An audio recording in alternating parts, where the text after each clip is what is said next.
Muito obrigado, Ailton. Estamos aqui novamente a serviço do povo de Deus, que nos vê e nos escuta. Não é? Vamos, então, ao nosso serviço. Bem, a semana passada nós terminamos, então, falando foi o capítulo 20, o versículo 27. O senhor gostaria de acrescentar alguma coisa? Não, mas leia de novo, por favor. Capítulo 20, versículo 28. Capítulo 20, versículo 28. Desse modo, o Filho do Homem não veio para ser servido, mas para servir e dar sua vida em resgate por muitos. Senhor, muitos aqui é um hebraísmo, é um semitismo, significa todos. Todos. Ok. Agora, dar a vida em resgate por provém de uma soteriologia, de uma teologia da salvação. Isto é, Jesus não morreu simplesmente. Jesus deu a vida para nos resgatar.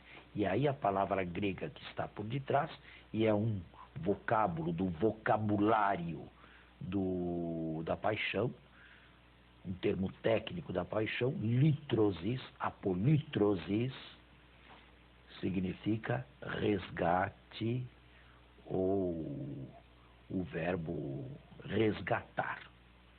Eu acredito que Mateus não insistiu demais na morte vicária e expiatória de Jesus neste versículo, que é um versículo fora de lugar, simplesmente um enfeixe aqui.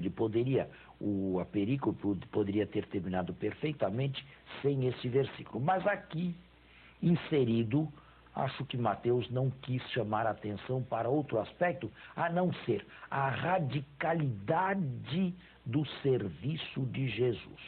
Enquanto outros sonham com governo, com tronos, com direita, com esquerda, com acima, Jesus vai na linha radicalmente oposta, dar a vida e dar a vida em resgate. Era isto, acredito, que Mateus quis sublinhar. Para os dois filhos de Zebedeu, uma ascensão excepcional e extraordinária. Para Jesus, uma descida até o mais baixo, até oferecer a vida para o outro. Mas não acredito que neste versículo Mateus tenha querido introduzir a teologia da salvação. Podemos ir para o 29, então. Sim, vamos continuando. Enquanto saíam de Jericó... Jericó é a última cidade e a última parada, vamos chamar assim, o último oásis para quem vem da Galileia e sobe para Jerusalém. Existem três maneiras de se vir da Galileia e subir para Jerusalém. A primeira é pela Via Maris, costeando o mar Mediterrâneo, mas isso Jesus jamais fez, de acordo com esses evangelistas aqui. A segunda maneira seria vir pela Samaria. Lucas afirma que não foi recebido numa aldeia de samaritanos, esse aqui não, mas seria uma vinda pelo Planalto, pelas montanhas. A terceira possibilidade de se vir da Galileia do norte para o sul, Galileia norte, Judéia sul, seria seguir o Vale do Jordão. E parece que o evangelista entende este caminho da Galileia a Jerusalém. E este caminho passava por Jericó. Jericó é uma cidade bíblica. Na verdade, Jericó é a cidade mais antiga do mundo, mais antiga que a arqueologia conhece no mundo, como cidade. Pode ser que tenham cidades, que tenha havido cidades mais antigas que Jericó, mas conhecida pela arqueologia, Jericó é a primeira. Ela parece que foi povoada há 7.000 anos atrás. Portanto, a cidade mais antiga de que se tem conhecimento. Jericó entrou para a Sagrada Escritura. Entrou para a Sagrada Escritura no famoso livro dos Juízes, quando foi cercada e suas muralhas derrubadas. Claro que aí é um texto uma epopeia que não é preciso tomar ao pé da letra, mas tem uma explicação bonita para isso. Jericó, mais tarde, foi um local de encontro do profeta Eliseu. E lá Eliseu realizou um prodígio, sanando umas águas salobras. Jericó, mas não para este evangelista aqui, para Lucas, foi o lugar onde Jesus se encontrou com Zaqueu. E pernoitou, segundo Lucas, em casa de Zaqueu. Para este evangelista aqui, Jericó é uma passagem obrigatória. Até hoje, quem vem da Palestina, eu estive lá agora há pouco tempo, fiz esse mesmo trajeto, né? Se passa por Jericó. Hoje em Jericó não se entra mais, porque não é mais Israel, é autoridade palestina, portanto, lá não se entra. Mas é um verdadeiro oásis no deserto da Judéia. E de lá se começa a subida para Jerusalém. Jericó está mais ou menos a uns 400 metros abaixo do nível do mar. E Jerusalém, a uns 40 e poucos quilômetros de distância de Jericó, está a 800 acima. Portanto, uma subida forte, não é, de 1.200 metros. Bastante, hein? De baixo para cima. Pois é, esse é o último trecho de Jesus que o separava de Jerusalém. Enquanto saíam de Jericó, uma grande multidão o seguiu. E eis 2 cegos sentados à beira do caminho. Para Marcos era um cego. Mateus sempre coloca alguém em companhia de outro. Para Marcos era Bartimeu, para este aqui são 2 cegos anônimos. Que Jesus, nesse evangelho, já tivesse curado cegos, está documentado.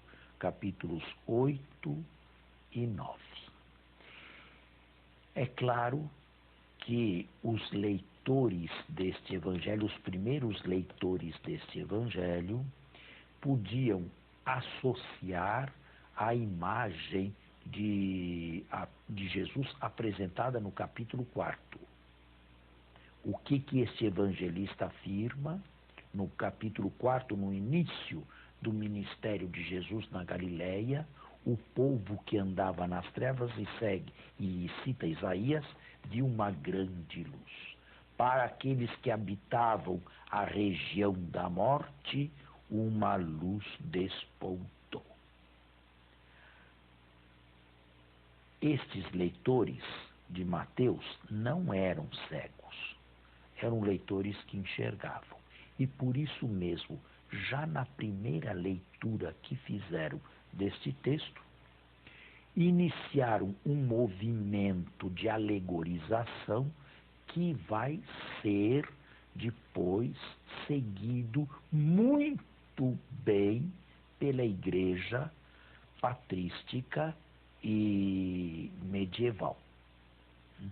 Portanto, eles não estavam privados da visão, mas viam isto aqui de maneira alegórica, a indicar que, com este gesto, Jesus queria, na verdade, realizar outra coisa. Com outras palavras, os milagres de Jesus em Mateus são sempre transparentes. O que significa isto? Os milagres são transparentes. Eles não são fatos fechados em si. Eram cegos e recuperaram a vista. Não. O texto quer apontar para outra coisa. Existe uma outra cegueira. E existe uma outra cegueira que é uma cegueira mais profunda, mais nefasta, mais perigosa do que a própria cegueira material.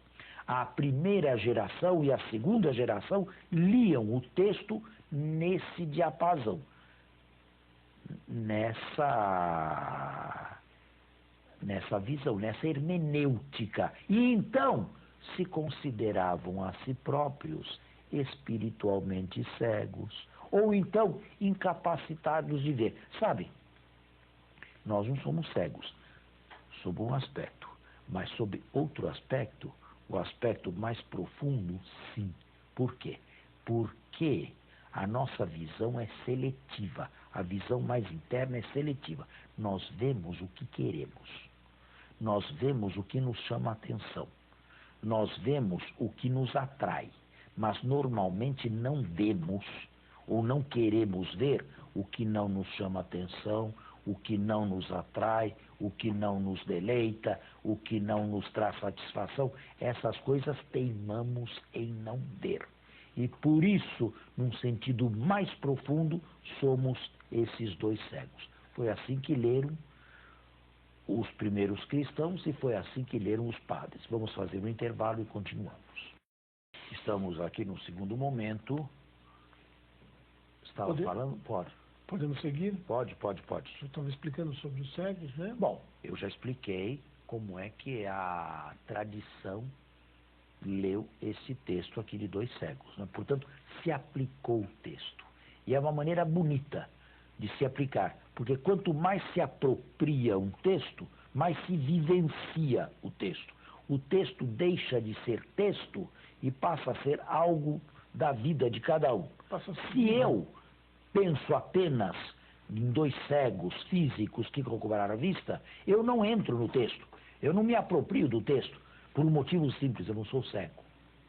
Eu, graças a Deus, até hoje enxergo. Mas, se eu alegorizo esse texto aqui, não são todos que devem ser alegorizados, evidentemente. Mas, neste caso aqui, a alegoria não deixa de ser uma maneira de se apropriar. E dentro de uma visão, digamos, homogênea do texto. Existem cegueiras que são muito piores do que essas duas aqui. E nós não podemos dizer que somos imunes dessa cegueira. De jeito nenhum. Não é? A gente vê normalmente o que quer. A gente vê o que gosta de ver. E o que não gosta de ver? Deixa de lado, esquece, vira a página e chega. Essa é uma grande verdade da nossa vida. Ouvindo que Jesus passava, puseram-se a gritar: Senhor, filho de Davi, tem compaixão de nós. Filho de Davi é o título messiânico. Senhor já é um título glorioso. Depois da Páscoa, Kyrios. A multidão repreendeu-os para que se calassem, mas eles gritavam ainda mais alto: Senhor, filho de Davi, tem compaixão de nós. Jesus parou, chamou-os e disse: Que quereis que vos faça? Responderam-lhe: Senhor, que os nossos olhos se abram. Movido de compaixão, Jesus tocou-lhes os olhos. Movido de compaixão, tocou-lhes os olhos. Para o evangelista, o toque de Jesus é importante. É importante para não se espiritualizar demais o texto. Jesus não curou uma cegueira espiritual. Jesus curou uma cegueira biológica, uma cegueira física. Agora, esta cegueira física é uma pars pro toto. É uma parte pelo todo. Existem, como eu já falei, não é? Aqueles que não têm a cegueira física, mas tem outras que são muito piores. E olha, a cegueira da fé, cegos para a fé, cegos para o mundo de Deus, cegos para as realidades que não se veem, para o invisível, para o invisível, né? São todos esses que vivem apenas o momento presente, apenas a materialidade, uma cegueira que se chama secularização. Tudo isto é cegueira. Está vendo? É claro que, entendendo desta maneira, nós todos estamos implicados e é o que o evangelista queria mostrar à sua comunidade.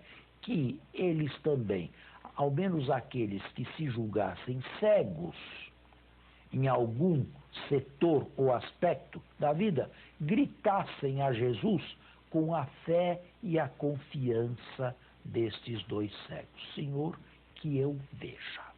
E até qualquer um de nós pode detectar a sua cegueira perniciosa, espiritualmente perniciosa, e pedir a Deus que lhe cure desse estado. Diretamente, como está no texto. Que o cure. Senhor, que eu veja. Exatamente. Movido de compaixão, Jesus tocou-lhes os olhos e imediatamente eles viram e o seguiram. Vejam, não só recuperaram a visão biológica, física, mas se puseram também a caminho no seguimento de Jesus. Seguir Jesus significa tornar-se discípulos de Jesus. E seguem Jesus aonde? Na estrada para Jerusalém. Seguem Jesus na estrada que leva à paixão.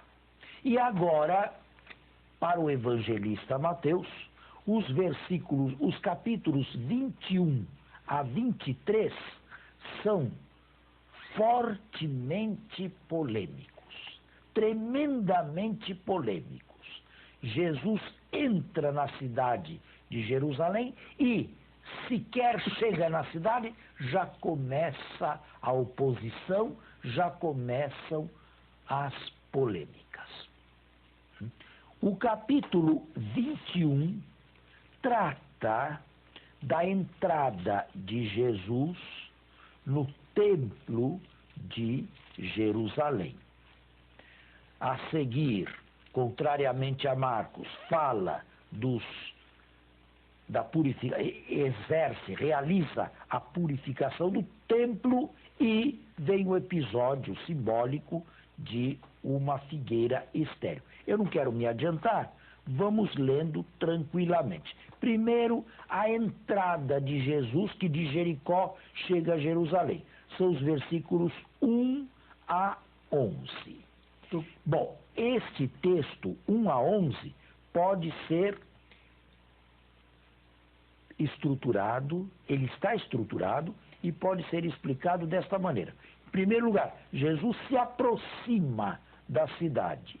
É o versículo 1. A seguir, Jesus entra na cidade. É o versículo 10. E no final do versículo 17, o que tem lá, o que diz lá, no final 17, no final, em seguida, saiu da cidade. Estão vendo? Está vendo? O leitor também, se tem o evangelho em mãos, está vendo? Ele se aproxima da cidade em 1. Ele entra na cidade em 10 e ele sai da cidade e se dirige a Betânia em 17. Este é, para Mateus, o primeiro dia de Jesus em Jerusalém. O evangelista se enfoca na entrada e no local para onde Jesus imediatamente se dirige. É importante esse texto porque, para os sinóticos, Marcos, Mateus e Lucas, é a primeira vez e a única que Jesus vai a Jerusalém. Para esse evangelho aqui, Jesus nunca tinha estado antes em Jerusalém. Então, vamos ler a primeira parte. Jesus se aproxima da cidade. Quando se aproximaram de Jerusalém e chegaram a Betfagé. Betfagé devia ser um povoado que estava sobre o Monte das Oliveiras, a 1 quilômetro de Jerusalém. Porém, a localidade hoje não é arqueologicamente bem detectada. No entanto, existem citações judias e rabínicas a respeito de Betfagé. Nada tem de importante, não é uma cidade bíblica, mas, repito, não é localizável atualmente. No Monte das Oliveiras. O Monte das Oliveiras é um monte. Quem vai a Jerusalém vê um grande monte oriental. Ele divide Jerusalém do Oriente, das bandas do Mar Morto. É uma cadeia. Existe, na verdade, dois montes, o Monte Scopus e o Monte das Oliveiras. É um monte, não é uma montanha alta, claro, mas tem lá, deve ter ali os seus 300, 400 metros, não sei, de altura. Jesus enviou 2 discípulos dizendo-lhes: Ide ao povoado aí em frente, e logo encontrareis uma jumenta amarrada, e com ela um jumentinho. Bem, é claro que para o evangelista, Jesus é profeta e Jesus sabia perfeitamente o que ia acontecer. Jesus não falou isto porque previamente se havia colocado em contato e em acordo com o dono do jumento e da jumentinha para que ele deixasse usar. É claro que para este evangelista, Jesus sabia perfeitamente o que estava para acontecer e controla os acontecimentos. Soltai-o e trazei-me. E se alguém vos disser alguma coisa... E é claro que alguém dirá alguma coisa. Vendo, Jesus prevê tudo. Prevê que 2 discípulos vão lá, tomam um jumento e uma jumentinha. É evidente que o dono reclama. O que estão fazendo?